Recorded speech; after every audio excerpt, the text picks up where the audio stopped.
I have had my fair share of weird and scary incidents in my life, but this particular one stands out without any doubt. Because of this incident, every Christmas when someone gives me a present, my heart stops for a while, thinking I have to unwrap it. I was 10 years old, and it was the last Christmas I had with my cat, Pillow. Guessing from the name, I'm sure you have understood Pillow was a cute, furry cat. I wanted a pet dog, but we found Pillow on the pavement one day. So my mom and I brought him home to live with us. He was a very hyperactive cat, always running and chasing things around the house. I remember that Christmas, we saw the maximum snowfall in Rochester. So it was Christmas Eve. I was having the traditional Christmas dinner with my family. There was stuffing, roasted chicken, mashed potatoes, eggnog, ham, and fruitcake. I was eating as much as I could when the doorbell rang. Due to the heavy snowfall outside, our community had to cancel the neighborhood Christmas party. So it was a small celebration that resided in every individual's home. Hearing the doorbell, my dad got up to answer it. My mom and I kept eating and heard Dad opening the main door, then pausing for a while.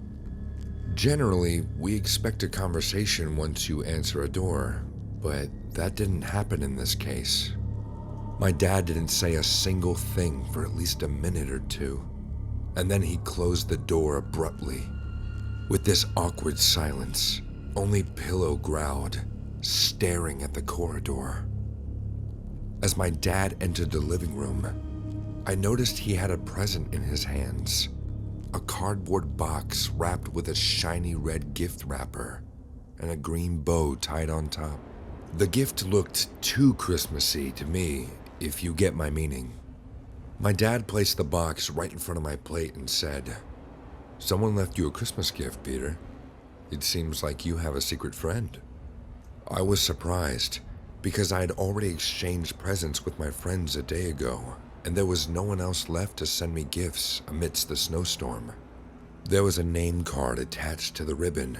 It read, "Merry Christmas, Peter." "Well, open and take a look," my mom said with a smile. After opening it, I found a giant cookie jar looking like the head of a Grinch, filled with dark chocolate chip cookies.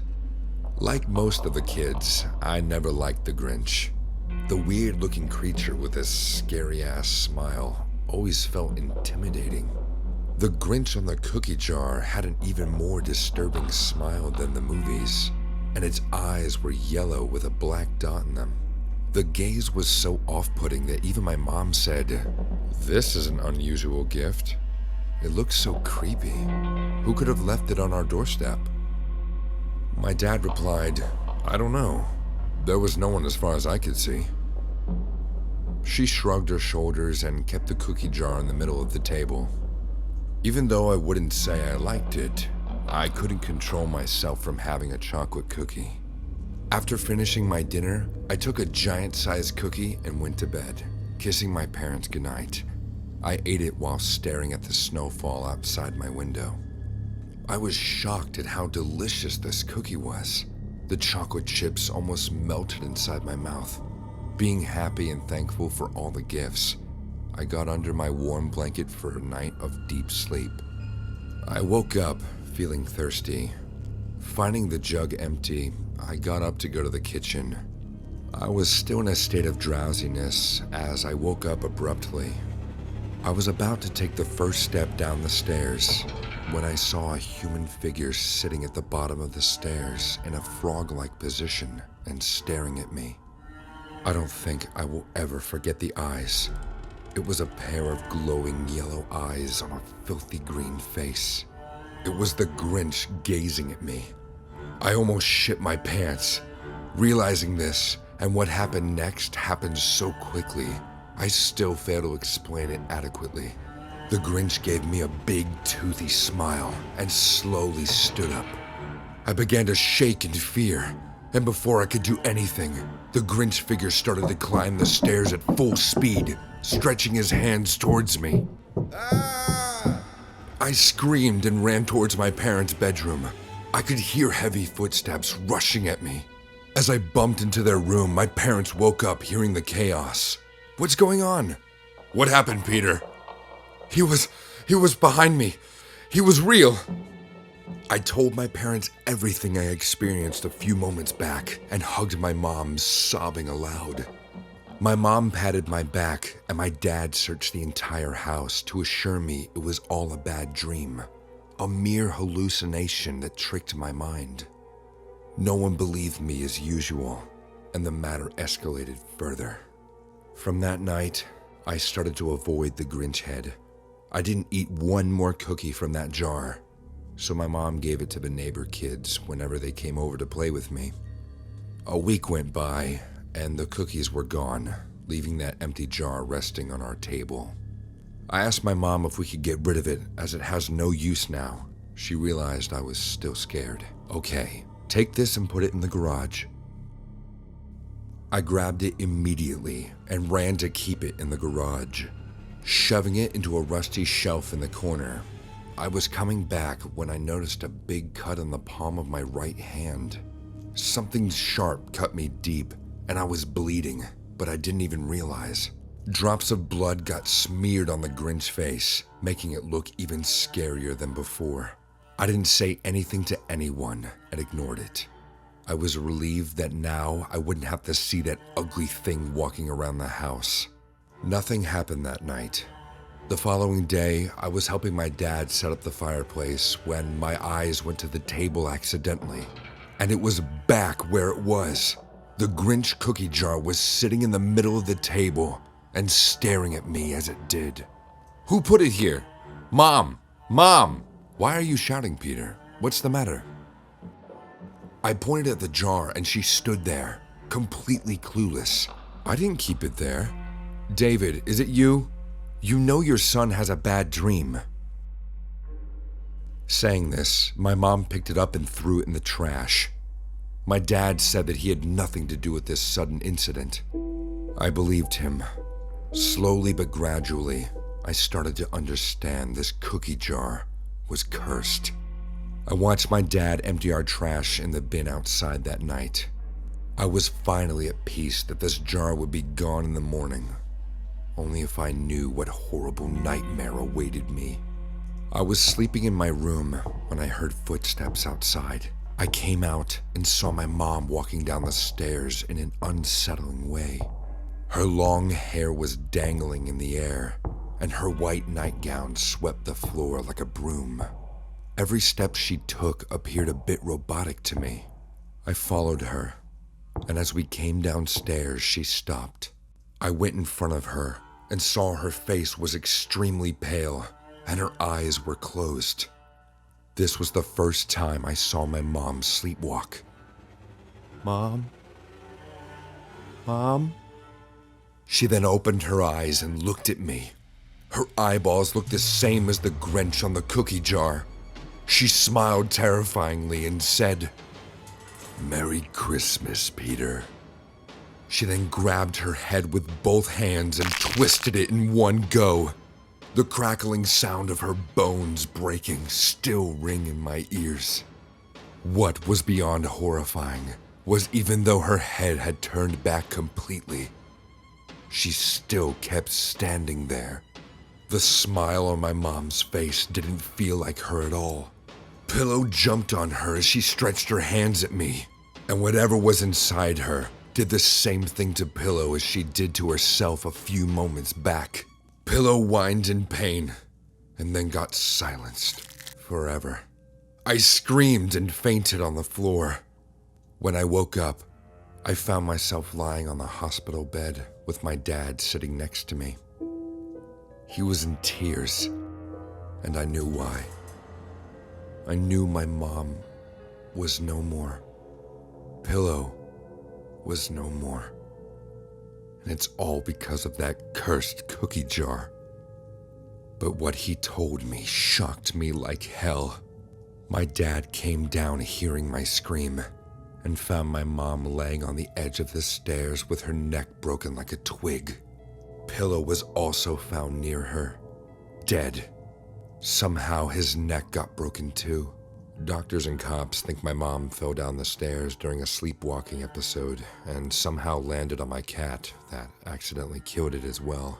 For me, I was just a victim of a severe trauma, discovering my mom's and my cat's dead body all together.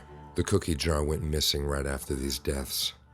It's been a long time now, and my dad has passed away as well. I currently live in Nebraska with my wife and daughter. I never told them about any of these incidents. They know the same thing as everyone else. It was all an unfortunate accident. But I know it was the Grinch on that cookie jar who stole my spirit of Christmas forever. If you enjoy knowing about scary and horrifying incidents that have happened in real life, then take a look at this channel, Phenomenon.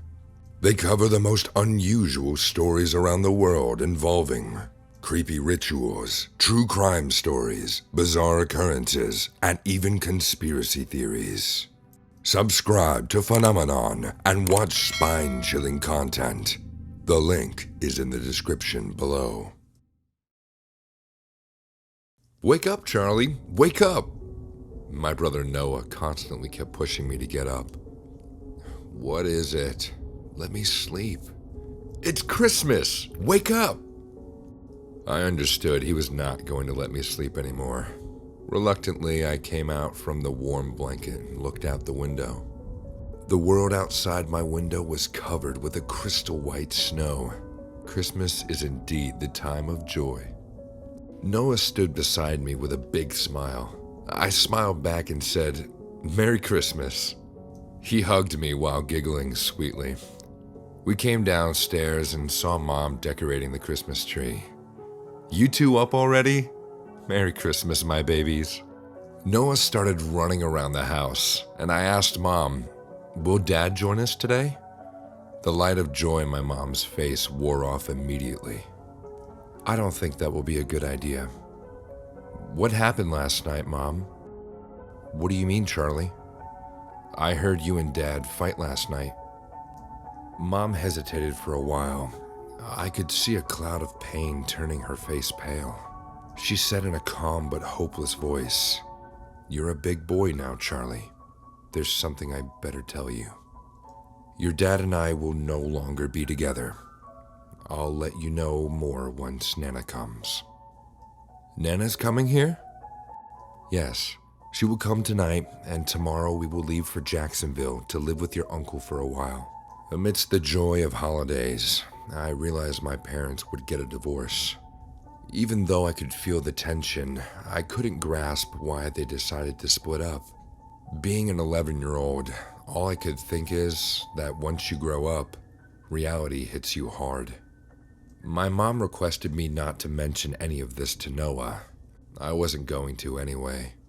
Noah and I sat down for our breakfast. Mom made us chocolate pancakes.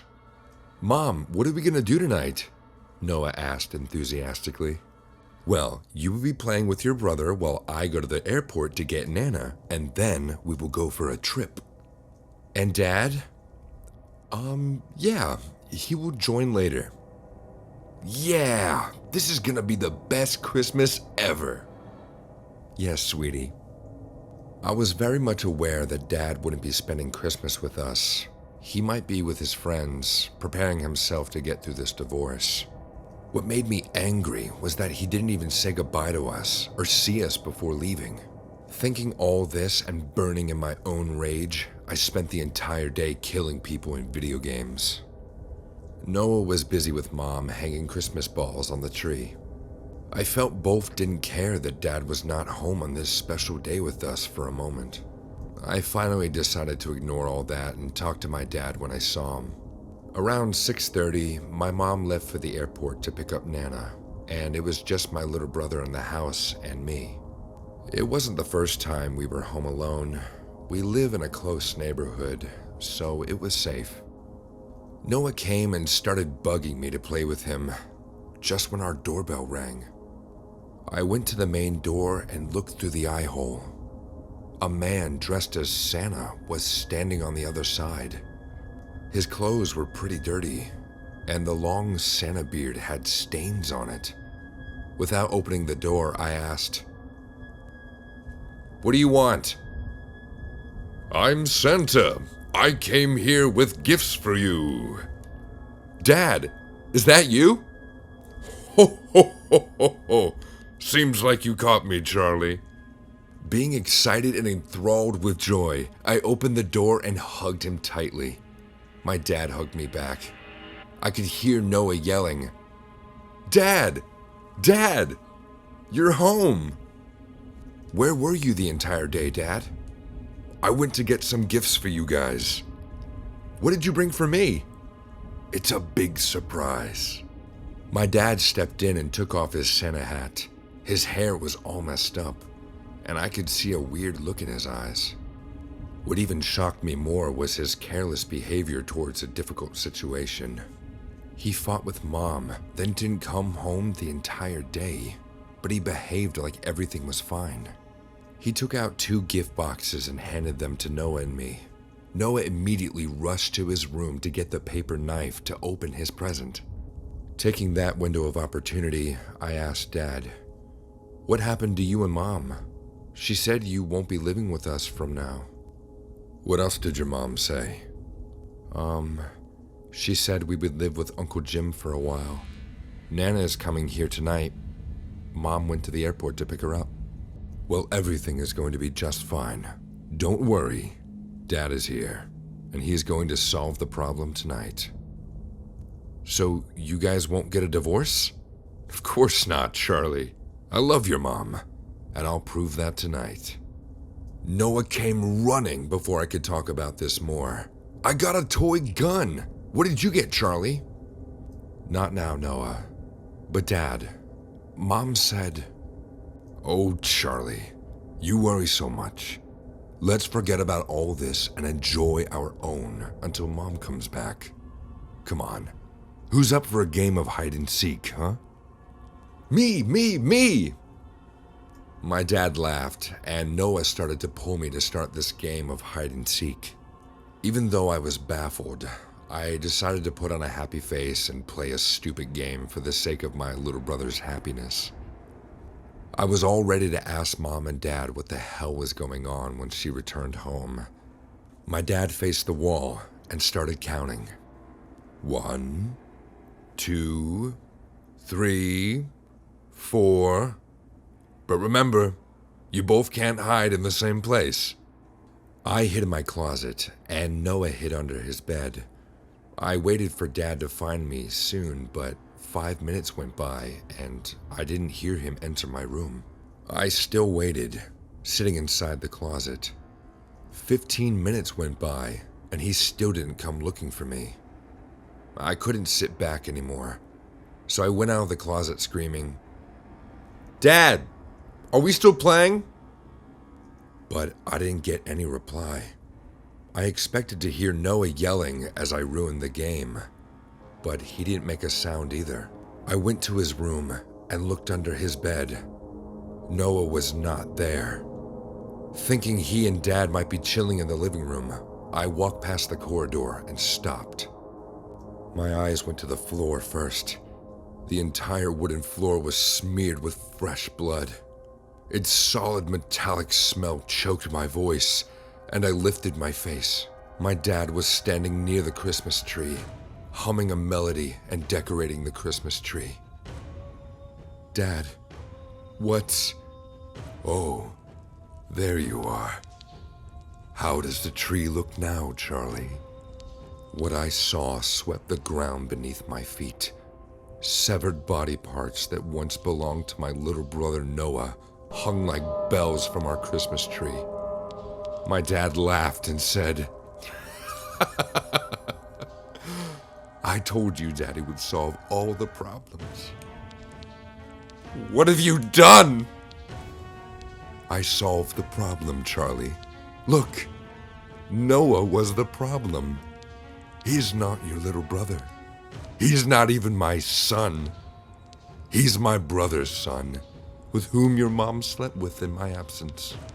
But don't worry, I still love her, and I forgave her. But we can't move on if the consequences of her mistakes keeps running around the house in front of my eyes. So Noah had to go. Now you, your mother, and I, we all can live happily ever after. Merry Christmas.